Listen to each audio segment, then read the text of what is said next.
మన Chiranjeevi vascular and multi speciality hospital దేశంలోనే best vascular and endovascular facilities and all multi speciality care. నమస్తే, welcome to our channel. జనరల్గా మలబద్ధకం కనుక ఒకసారి వస్తే ఇది సర్వరోగాలకి మూల కారణం అని చెప్పుకొస్తూ ఉంటారు. మలబద్ధకాన్ని ఎలా దూరం చేయాలి అంటే మన ఫుడ్ని చేంజ్ చేసుకుంటే కాన్స్టిపేషన్ ప్రాబ్లం నుంచి దూరం అవ్వచ్చా?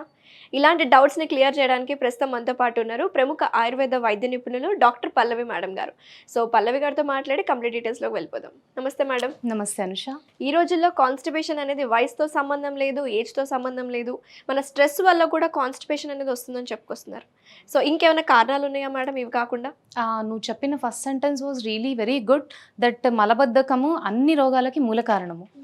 సో ఈ కాన్స్టిపేషన్ అనేది మనకు రకరకాల రీజన్స్ చెప్పాలి అని అంటే, ఫస్ట్ థింగ్ మన డయట్, మన లైఫ్ స్టైల్, ఇవి మెయిన్ రీజన్స్. దానికి ఈ స్ట్రెస్ అవన్నీ కూడా డెఫినెట్లీ మేజర్ రీజన్స్. మనకు ఇప్పుడున్న రొటీన్ కానీ, ఇప్పుడు ఉండే మన life style, busy schedule, otherwise మనకు టైం లేకపోవడం వల్ల మనము భోజన పద్ధతికి ఎక్కువ టైం కేటాయించకపోవడము.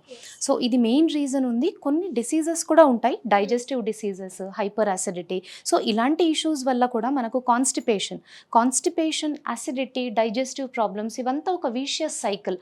ఇది ఉంటే అది ఉంటుంది, అది ఉంటే ఇది ఉంటుంది. సో మేడం, ఈ కాన్స్టిపేషన్ ప్రాబ్లమ్ని ఇనిషియల్ స్టేజెస్లోనే మనం దూరం చేసుకోవాలంటే మన డైట్ని ఎలా మార్చుకోవాలి, ఎలాంటి ఫుడ్ని ఎక్కువగా తీసుకుంటే మంచిది? ఇప్పుడు ఉండే లైఫ్ స్టైల్ ఎలా ఉంది పీపుల్ది అని అంటే, వెరీ బిజీ స్కెడ్యూల్.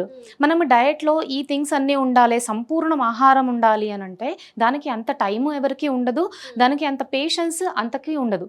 సో అలాంటప్పుడు చాలా స్మాల్ థింగ్స్ మనం చేంజ్ చేస్తే మనం ఈ కాన్స్టిపేషన్ని దూరం చేసుకోవచ్చు, ఏ డిసీజెస్ రాకుండా మూల కారణాన్ని తొలగించవచ్చు. సో ఫస్ట్ చేంజ్ నువ్వు అన్నట్టు డయట్ చేంజ్. సో ఈ డయట్లో మనకు first of all fibre intake అనేది చాలా మంచి క్వాంటిటీలో ఉండాలి. సో ఈ ఫైబర్ ఇంటేక్, ఫర్ ఎగ్జాంపుల్ క్యారెట్ని నార్మల్ ఇంగ్రీడియంట్ లాగా చూస్తాం మనము, అలా ఉంటాయి కానీ దానికి అంత పెద్ద ఇంపార్టెన్స్ మన లైఫ్లో ఉండదు. కానీ క్యారెట్ కానీ, కీరా, otherwise any seasonal vegetables.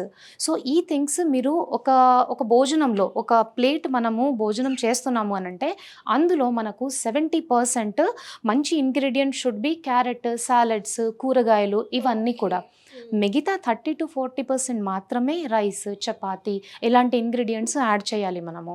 So దీనివల్ల మనకు ఎటువంటి మెడికేషన్ అవసరం లేకుండానే కాన్స్టిపేషన్ అనేది రిలీవ్ అవుతుంది. Very nice. అందరి ఇంట్లో దొరికేది, మార్కెట్లో కూడా ఈజీగా అవైలబుల్ క్యారెట్ని ఎక్కువగా డైట్లో ఇంక్లూడ్ చేసుకోవాలని చెప్తున్నారు మేడం.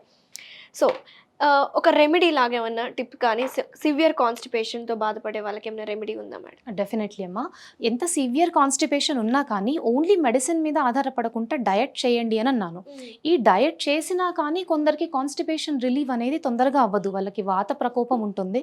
సో వాత వ్యాధి ఎక్కువ ఉన్నా కానీ తొందరగా రిలీవ్ కాని కండిషన్ ఈజ్ కాన్స్టిపేషన్. సో అలాంటప్పుడు అందరి ఇంట్లో ఈజీగా మనకు దొరికేది దిస్ అలోవెరా జెల్. సో ఈ అలోవెరాని మనం ఒక చిట్కా లాగా చేయాలి అని అంటే, ఇలా ఇదేదైతే కనిపిస్తుందో మీకు మంచి దాన్ని అలోవెరాని పీల్ చేసేసి దాన్ని జెల్ మీరు ఒక 2 స్పూన్స్ వరకు తీసుకోవచ్చు ఫర్ అన్ అడల్ట్. ఓకే, చిన్నపిల్లలకి ఇంత క్వాంటిటీ పట్టదు, చిన్నపిల్లలకి కూడా డెఫినెట్లీ అలోవెరా మీరు ఇవ్వచ్చు. కొంచెం దీంట్లో హాఫ్ క్వాంటిటీ చేయండి. మరి ఇష్టపడరు కదా మేడం చిన్నపిల్లలు, వామిట్ చేసుకుంటారు, మరి ఆల్టర్నేట్ సోర్స్ ఏంటి? సో ఆల్టర్నేట్ సోర్సెస్ మీరు ఈ అలోవెరా అడల్ట్స్ కాదు, చిల్డ్రన్ కాదు, ఎవరికైనా ఇవ్వాలి అని అంటే ఇందులో కొంచెం మీరు హనీ యాడ్ చేసుకోవాలి. ఓకే, హనీ ఎలాంటి ఇంగ్రీడియంట్ అంటే ఇది ఒక స్వీట్నర్ అండ్ టేస్ట్ ఎన్హాన్సరే కాదు. హనీ మీకు ప్రతి ఒక్క క్వాలిటీని ఎన్హాన్స్ చేస్తుంది. ఫర్ ఎగ్జాంపుల్ హనీ ఒకవేళ మీకు అలోవెరాతో మిక్స్ చేశారు అని అంటే అలోవెరా క్వాలిటీ ఇంకా ఇంప్రూవ్ అవుతుంది. దాన్ని మీరు ఇంకా దేంతోనైనా దాన్ని ఇది ఒక స్పెషల్ ప్రాపర్టీ హనీకి ఉంటుంది. సో ఒక టేస్ట్నరీ కాకుండా అన్ని రకాలుగా మీరు ఇందులో ఒక 2 table spoon of aloe vera and 1 table spoon of honey. ఇందులో ఇంకా ఒకటి better ingredient is you can add lemon. Okay, so ఇలా మీరు మంచిగా దీన్ని చిక్కగా చేసేసి, థిక్ చేసి, మంచిగా మిక్స్ చేసేసి, మంచిగా చక్కగా బ్రేక్ఫాస్ట్కి ఒక 20 minutes ముందు అలా తీసుకుంటే మనకు కాన్స్టిపేషన్ లాంటి ఎంత క్రానిక్ డిసీజ్ కూడా మీకు సెకండ్ డే లాక్సేటివ్ లాగా పనిచేస్తుంది. ఓకే ఓకే, సో ఈ లాక్సేటివ్ ప్రాపర్టీ ఎవ్రీథింగ్ మనకు హనీలో ఉంటుంది. అలోవెరాలో 80% వ్యాధులు నివారణ చేసే శక్తి ఉంటుంది. 2-3 days నుంచి అసలు ఫ్రీ మోషన్ కాకపోయినా సరే కేవలం 1 స్పూనా madam? 2 spoons aloe vera, I mean తీసుకునే quantity 2 spoons aloe vera and 2 spoons honey definitely తీసుకోవడం వల్ల మలం అనేది ఫ్రీ మోషన్ అనేది అయిపోతుంది.